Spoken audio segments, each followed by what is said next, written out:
Olá, muito bom dia. Bem-vindos ao nosso programa Em Destaque, aqui pela tela da TV Sim SBT.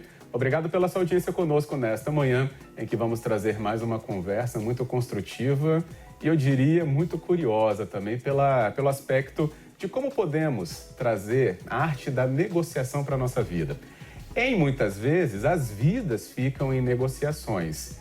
E é aí que mora um dos grandes destaques até da história de vida do nosso convidado. Mas como que nós aplicamos também negociações nos nossos pequenos, nas nossas pequenas demandas particulares no dia a dia, ou mesmo nesse mundo em que temos tantas informações a lidar constantemente. Enfim, vamos trazer essa conversa então cada vez mais aprimorada agora, então, justamente com quem hoje está presente na nossa mesa do Em Destaque. Conosco hoje, Jadson Vasconcelos, que é especialista em negociação e comportamento humano. Vamos entender, inclusive, como negociações que muitas vezes passaram realmente por vidas podem ser aplicadas no mundo corporativo, por exemplo. Jadson, muito bom dia, obrigado pela sua presença, bem-vindo. Bom dia, Fábio. Eu que agradeço o convite e a oportunidade de estar com você, cara. Que bom. Para a gente fazer essa marra toda da introdução que eu fiz, acho que é bom falar da sua vida profissional. Perfeito. E que você mesmo explicasse para a gente do que você, então, tem como justamente todo o conhecimento até onde a gente vai poder aplicá-lo, como, por exemplo, na nossa própria vida também, como uma referência, tá? Queria que você falasse, então, sobre isso inicialmente, por favor. Perfeito, Fábio. A minha vivência profissional, ela se dá a partir da minha formação como negociador policial no Batalhão de Missões Especiais. Eu me formei em negociações críticas, e a partir disso eu vim me desenvolvendo nas relações humanas, Fábio.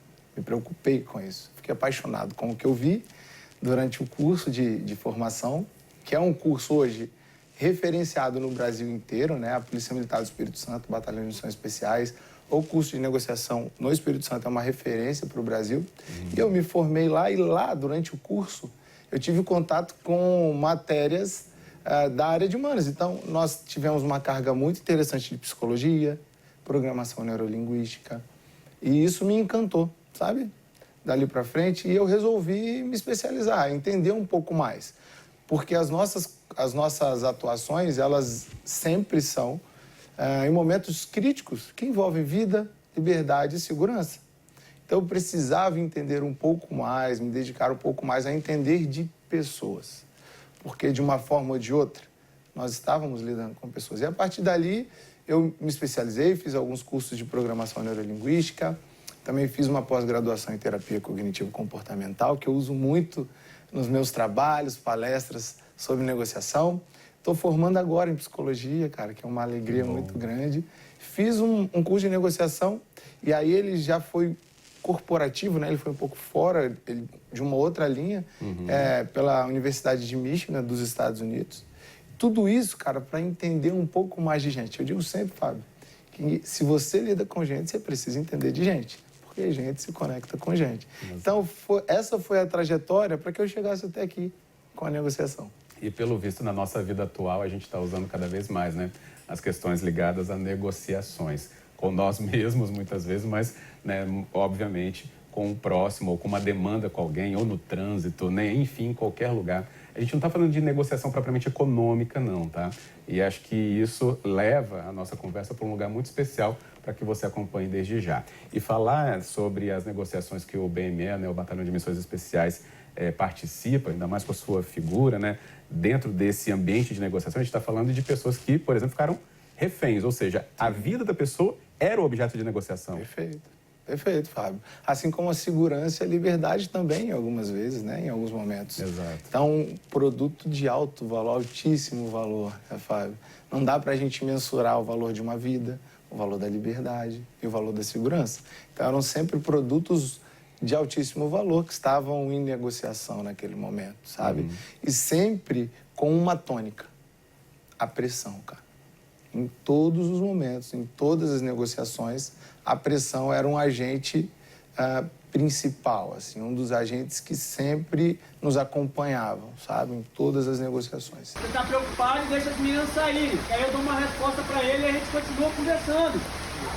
A pressão e também fatores externos, como a compressão do tempo, o tempo, sabe? Era importante, um fator importante numa negociação, a estratégia, o planejamento, enfim. A gente precisa de ter essas estratégias e também acho que definir valores pelo que a gente batalha no dia a dia. Total, total. Eu digo que para que a gente tome algumas decisões, nós precisamos ter alguns critérios, certo? Eu sempre avalio como critérios principais a necessidade, a validade do risco, a aceitabilidade legal, moral e ética, porque às vezes a gente se confunde, né? Ah, é legal, mas será que é ético? Ah, é válido ali, mas será que é moral? Então, são critérios que nós precisamos utilizar para tomar a decisão de forma mais assertiva, para botar a cabeça no travesseiro e falar, olha, fiz uma boa escolha, tomei uma decisão acertada, bem, pelo menos mais próximo do que eu acho ser o ideal. Sabe? Entendido. Então, por isso que essa conversa, como eu disse, né, tem um lugar muito especial para você acompanhar desde já. Agora, Jadson, a gente, hoje em dia, do jeito que tantos estímulos acontecem, temos que usar cada vez mais a negociação como sobrevivência? Sim. Eu entendo, Fábio, que hoje nós somos bombardeados o tempo todo. O maior desafio é conseguir, muitas vezes, reter a atenção de quem nós precisamos ter a atenção, sabe?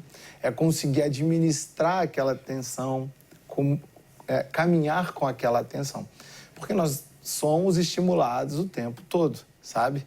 Então, a gente precisa usar essas ferramentas da negociação, elas nos conduzem para esse lugar, onde eu consigo me ligar a outra pessoa, me tornando mais interessante, mais interessado e menos interesseiro, na maioria das vezes.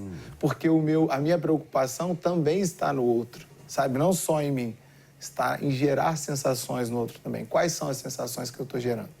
Essa é uma preocupação constante de um bom negociador. E a negociação, ela é para a vida, né, Fábio? Nós usamos a negociação para tudo, desde o momento que a gente vai convencer o filho a fazer um dever de matemática, a tomar um banho, a pedir um aumento, por exemplo.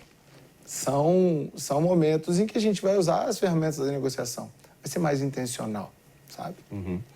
E aí eu pergunto, que erros a gente está acostumando a cometer? Porque você já tem, né, experiência, mais de 10 anos, né, na área.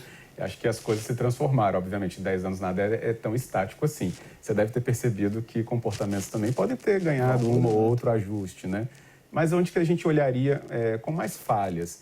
Eu indicaria, assim, obviamente, a gente não pode definir sempre o mesmo ponto de pressão para todo mundo, né? Claro. Mas, na maioria das vezes, o que ocorre em falhas quando nós estamos negociando, seja dentro de casa, no ambiente até familiar e pessoal, seja aí numa relação, agora, como você falou, profissional também? Eu acredito que a intencionalidade, Fábio. Muitas vezes, na maioria das vezes, nós somos reativos, cara. E não fazemos isso por mal, não. Na maioria das vezes é porque nós fomos ensinados assim para sobreviver, né? Nós fomos educados, direcionados para sermos reativos como ferramenta de sobrevivência. Só que isso, hoje eu observo, né? Que isso mais atrapalha do que ajuda numa negociação ou no momento em que eu estou interagindo com outra pessoa. Porque quando eu sou mais reativo, eu escuto menos e eu entendo menos. Com isso, as minhas respostas, elas tendem a ser muito menos assertivas, sabe? Tendem a fugir muito mais do objetivo real. Então, eu acredito que a intencionalidade, eu sempre falo sobre isso, respira, né? Respirar um pouco, sabe? Antes de dar uma resposta. Nós nos sentimos obrigados a ter que responder a todo custo, a todo momento, naquele momento.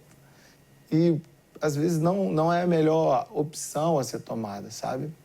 Então, eu acho que a intencionalidade é algo poderoso. Ser mais intencional, ser mais consciente, mais resolutivo, mais analítico um pouco, sabe? Estratégico mesmo. Entende? Estratégico, importante. Quando você começa a falar em negociação, igual falou, né, no início da conversa, eu já penso assim, que eu também tenho que estar preparado para ouvir o outro. Claro.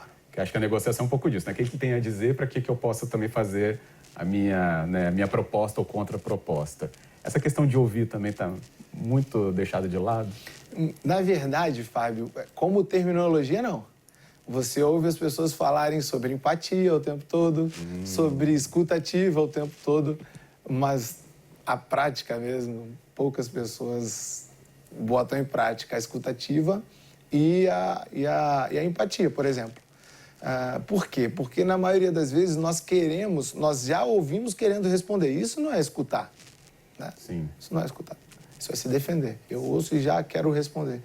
Então, a escuta ela é uma ferramenta poderosa. Eu digo sempre que ganha uma negociação ou performa melhor em um negócio quem ouve primeiro, não é quem fala primeiro. Eu sento e me coloco na posição de estar disposto a te ouvir, sabe? E a partir disso, você vai me dando as informações que são necessárias para que a gente desenvolva um caminho juntos, para que a gente construa uma rota juntos, para que a gente chegue a um denominador comum, sabe? Num casamento, por exemplo, né? Numa relação de trabalho, às vezes. Quem ouve bem, eu digo que um bom negociador, ele não tem resposta para tudo. Se engana quem acha que um bom negociador é quem tem todas as respostas. Ele tem boas perguntas, porque ele ouve bem. Então, ele faz boas perguntas. É meio que um processo terapêutico, sabe, Fábio? Imagina. O terapeuta, ele não vai ficar te dando as respostas, certo? Ele faz boas perguntas para construir com você, para que você construa essa lógica, né? Essas sinapses, para que você construa esse caminho cognitivo aí. Então, o negociador, ele desenvolve esse comportamento, sabe? De fazer boas perguntas, escutar, refletir sobre as respostas e fazer novas perguntas. E direcionar dessa forma. Que bom. Já ficou aí como dica, inclusive. Que perguntas você tem feito, então, elaborado? Pensa nisso durante o nosso intervalo, porque na sequência vamos ainda questionar, né, o Jadson, por que isso tem sido aplicado cada vez mais no mundo corporativo? Que adaptação é essa? Ou que ensinamentos isso leva também para os negócios? Então a gente volta já já.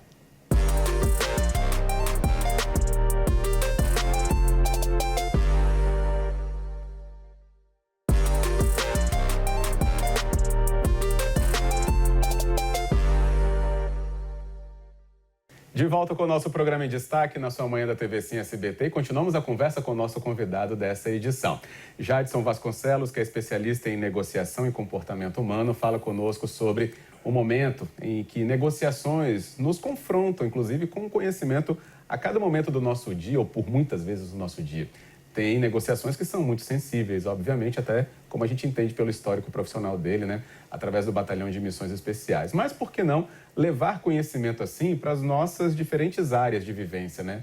Negociações em família, né? No trabalho, no trânsito, né? De tantos estímulos que temos ultimamente, como a gente até já comentou no primeiro bloco, a gente precisa ter essa arte, então, de conhecer como lidar nesse canal de comunicação com uma pessoa que está próxima a nós ou muitas vezes também pode não estar. Acho que hoje o programa é tão especial para isso, para nos abrir esse olhar e, obviamente, conhecer ainda mais o trabalho do Jadson, que representa muito bem esses profissionais da negociação e que também tem levado esse conhecimento para o mercado, para o mundo corporativo. Mas antes de entender como que isso acontece, né, como que uma coisa ligou com a outra, né, entender qual, por exemplo, Jadson, então retomando com você a conversa, uma grande experiência que você possa relatar aqui da sua atuação no BME, né, em que aí sim uma vida, né, ficou no meio de uma negociação, que por vezes isso pode nos fazer entender a importância do trabalho do negociador.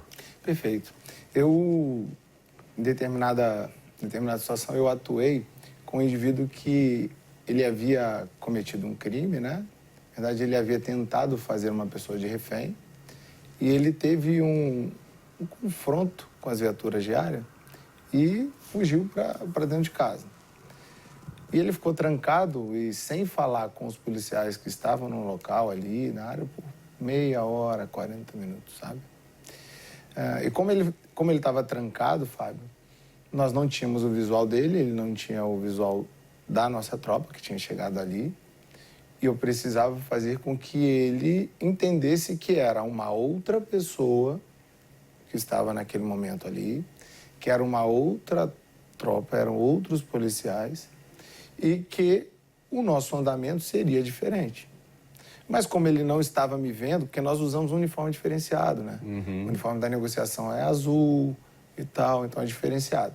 E como ele não estava tendo esse visual, a única maneira de promover essa distinção era através da fala, né? E aí eu segui exatamente como manda a doutrina. Então, eu alinhei a minha fala. Então, a primeira coisa que eu fiz foi controlar a respiração, para que, durante a minha fala, não houvesse variação, assim, sabe, na fala, e ele não imaginasse que por algum motivo eu estivesse ansioso, por estar ofegante, transmitir isso para ele. Mantive um padrão de voz ali firme, porém não tenso, para que ele entendesse de fato que o policial que estava ali falando com ele naquele momento não estava tenso, estava seguro, porém não estava tenso, sabe? Para diminuir aquele estresse que ele tinha enfrentado até aquele momento. Então, eu fui trabalhando durante 20, 40 minutos só com a fala. E teve um momento que foi incrível, que foi quando eu disse para ele assim: fulano, vamos lá, você já está me ouvindo há um tempo, a gente está falando há um tempo, e eu gostaria que você contribuísse comigo, cara. Porque eu não sei como você está aí dentro, se você está bem, enfim. Usei alguns argumentos, tá? E aí eu falei para ele: me dá um sinal de que você está me ouvindo e que a gente está caminhando bem juntos, está caminhando no sentido certo, está caminhando na direção correta. Pode dar qualquer sinal, eu falei, pode me xingar, pode gritar, pode quebrar qualquer coisa, acender uma luz. E aí a gente vai continuar da maneira como a gente está até aqui. Pode ser, fulano? Então, a partir de agora, você está liberado aí para me dar o sinal. O que você acha que ele fez? Acendeu a luz? Exatamente, cara, ele acendeu a luz. A partir daquele momento, eu entendi que eu já tinha criado com ele uma conexão. E aí a negociação durou mais 2h30 e a gente conseguiu fazer com que ele se rendesse, se entregasse e fosse conduzido. Que bom. Fantástico. Acho que até, se fosse usar até metaforicamente, né, acender uma luz, a gente entraria nessa conversa, ficaria um tempo ainda mais para o nosso programa aqui, né? Mas que bom, né? Sim. Uma de tantas passagens, né, que o Jadson poderia nos elencar aqui, mas traz já muito conhecimento nesse exemplo. Tá, e como faz, né, para chegar no mundo corporativo com ensinamentos assim? Por que também o mundo corporativo quer ter esse tipo de conhecimento, Jadson? Você falou no começo do nosso programa, Fábio, que nós somos estimulados o tempo todo.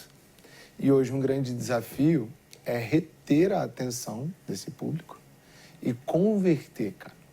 Como é que a gente retém a atenção? Como nós nos tornamos mais interessantes e ampliamos os nossos resultados, cara? Sabe? É um grande desafio. E sem essas habilidades emocionais, sem essas habilidades comportamentais, a gente não consegue manter a atenção, a audiência do público, Fábio. Não consegue. É um desafio muito grande. Então, nós precisamos usar essas ferramentas de comportamento para entender o perfil da outra parte, perfil comportamental da outra parte, e ser assertivo na maneira de comunicar. Porque a negociação, ela é um processo de comunicação, cara, né? Em que a gente vai conseguir um resultado, né? Vai equalizar os desejos e os anseios através da comunicação. Então, a negociação, ela é essa ferramenta. Mas, para isso, eu preciso ter ferramentas que vão assessorar de uma maneira adequada, né? Que vão ser mais assertivas. Então, análise de perfil comportamental, sabe? Fazer um reenquadramento de alguns padrões de pensamento, uma reconstrução cognitiva, entende? Usar a psicologia das vendas, muitas vezes, sabe? Usar gatilhos mentais, como as pessoas costumam dizer, mas que eu uso com ressalvas, né? Eu uso de uma maneira muito técnica, muito aprimorada também. Não é torto, é à direita. Então, com essas ferramentas, eu consigo hoje reter a atenção e converter. E esse é o desejo de todo mundo. Todo mundo que lida com gente quer a atenção de gente, certo? Se eu entro para uma reunião com você, Fábio, mesmo que o tema e o objetivo final não seja lucro, eu digo monetário, eu vou querer, mesmo assim, naquela reunião, eu vou querer a sua atenção. E como eu mantenho a sua atenção? Isso é um desafio para as pessoas hoje. Sim. E a negociação promove isso, sabe? Então, eu vou falar, se o teu canal de comunicação preferencial auditivo, por exemplo, não adianta eu ficar passando slide para você vai ficar entediado, cara. Uhum. Né? Então, fazer uma apresentação que seja assertiva, entende? Então, a negociação, ela nos equipara para isso, para lidar com as outras pessoas, sabe? Tem um ponto, até falando, né, de todo esse conhecimento, que parece um grande mito, que é quando a gente usa a palavra negociação, parece que assim, vou tirar vantagem de alguma coisa ou de alguém, né? Eu não sei se você pode ou tem essa análise também, Jadson, mas que isso é um mito nosso, brasileiro, ou de um grande grupo, pelo menos? Sim, sim. É um mito que muitas pessoas carregam, né? Que ao negociar eu preciso me dar bem. É por isso que eu evito o termo positivo e negativo numa negociação, Fábio. Eu sempre utilizo o resultado aceitável, né? Por quê? Porque a ideia é fazer com que as duas partes elas se sintam, e veja bem, a sensação de ganho é diferente muitas vezes do ganho real. Uhum. E essa percepção de ganhar, ela também difere de uma pessoa para outra. Às vezes, para você ganhar em uma negociação, vai ser ganhar algo material mesmo, certo? Para mim, não. Para mim, vai ser fazer com que você me escute, gaste o seu tempo ali comigo, sabe? Me apresente o trabalho de uma maneira adequada e tal. Então, eu digo que um bom negociador, ele está atento ao outro. E o objetivo final não é suplantar o outro, fazer o outro sair perdendo, não é esse. É fazer com que as duas partes encontrem o que foram buscar. Ou, pelo menos, saiam com a sensação de que encontraram o que foram buscar. Uhum. Então, é um mito, sim. E eu acredito que muitas pessoas confundem isso e, inclusive, utilizam a negociação nessa perspectiva. É importante fazer uma ressalva. Há bons negociadores que eles têm uma postura durante a negociação que é uma postura mais dominante. Se você pegar o Trump, eu li o livro dele, A Arte da Negociação. Ele, de fato, entra em uma negociação com o objetivo de fazer com que o outro perca. Uhum. Esse é o objetivo, sabe? Mas até para isso a gente tem ferramentas para lidar, certo? Então, o grande objetivo assim, da negociação é equalizar os desejos, as vontades, os anseios, as sensações de ganho, sabe? Que bom. E também, né, treinar suas capacidades para isso, obviamente com a ajuda de profissionais como o Jadson está aqui trazendo o seu conhecimento, que a gente quer saber aonde tem levado, que convites tem chegado a você para levar nessa visão estratégica da negociação para aplicação, seja no mundo corporativo ou por vezes pode até as pessoas levarem, mesmo que ouvindo, para o mundo corporativo, levem para suas vidas. Que convites tem chegado e até onde você tem ido, Jadson? Eu já andei bastante nesse Brasil, cara. Tive no Norte, tive no Nordeste. Por último, agora eu participei de um evento só para empreendedores na cidade de Pelotas, que foi o maior evento para empreendedores do sul do Brasil, né? Que é o Empreende Pelotas. Eu acho que tinham 1.500 participantes lá. E eu levei a negociação para esse grupo específico, né? Tava eu, Caio Carneiro, alguns outros cases também de sucesso. E eu tenho andado, cara, tenho trabalhado com multinacionais, com grandes empresas capixabas, mas que estão no Brasil inteiro. Tenho treinado times, RH, tudo com a negociação, cara. Excelente. As pessoas têm descoberto e entendido o valor e o poder de negociar bem. Exatamente. Bem, acho que a gente conseguiu trazer para você, né, um panorama tão importante, inclusive, né, esse profissional que resolveu trazer também o seu conhecimento para uma abordagem que acho que no início não era nem o objetivo, né? Mas que foi transformado numa ferramenta poderosíssima, né? E não é só porque o Jadson tem a atuação dele no BME, não. A gente falou logo no começo. O Jadson tem especializações importantíssimas em áreas do conhecimento, né? Psicologia, inteligência emocional, programação neurolinguística. Então, ter a capacidade de saber como, né, usa esse conhecimento para aplicação na sua área profissional também, né, no BME, mas também nessas nossas relações cotidianas. Perfeito, porque gente se conecta com gente, né, Fábio? Se você trabalha com negócios e não entende de pessoas, você não entende de negócio. Eu tenho essa premissa, sabe? Porque as pessoas são um elemento fundamental em qualquer instituição, cara. Eu preciso entender de pessoas. Então, quanto mais eu me dedico a elas, a esse aprendizado, melhores serão os meus resultados, a retenção do meu público interno, a retenção do público externo e por aí vai. Eu até pedi, né, uma dica final, mas acho que ele deu. já deu, né? Assim, tenha, né, as pessoas como esse olhar, né, diferenciado, né? Não apenas como objeto ou como uma pessoa estranha, mas uma pessoa que tem desejos, anseios como você, né? Também tem respostas, às vezes, pelas vivências que tiveram, né, Jadson? Então, é gostar de gente. Gostar de gente, é isso aí. Eu sei que às vezes parece difícil, mas dá pra gente lidar bem com as pessoas, sabe? Entender de pessoas, sabe? Às vezes a gente pensa que a gente tem que ser um psicólogo, a gente só precisa ser interessado nas pessoas, cara, sabe? Ser mais intencional e menos reativo. Eu acho que essa é uma dica. Ser mais intencional vai livrar a gente da metade dos problemas que a gente tem na vida. Que bom. Palavra de quem sabe muito. Conecte-se, então. Jadson, muito obrigado. Parabéns por tudo, tá? Fábio. Prazerzão Convite. ter você aqui nessa manhã. E volte mais para abordar outros temas com a gente, tá? Deixa comigo. Conte comigo, estou à disposição. Amém, que bom. Obrigado. Então tá aí, acho que a gente sai muito melhor, né, nessa manhã, pensando mais, né, nessas conexões, palavras que escolhemos, comportamento que adotamos, né? Ninguém é rígido, né? Podemos trazer essas adaptações para a nossa existência. Igual a gente falou, na família, no trabalho, na nossa vida. Então, obrigado por você ter acompanhado essa conversa até aqui.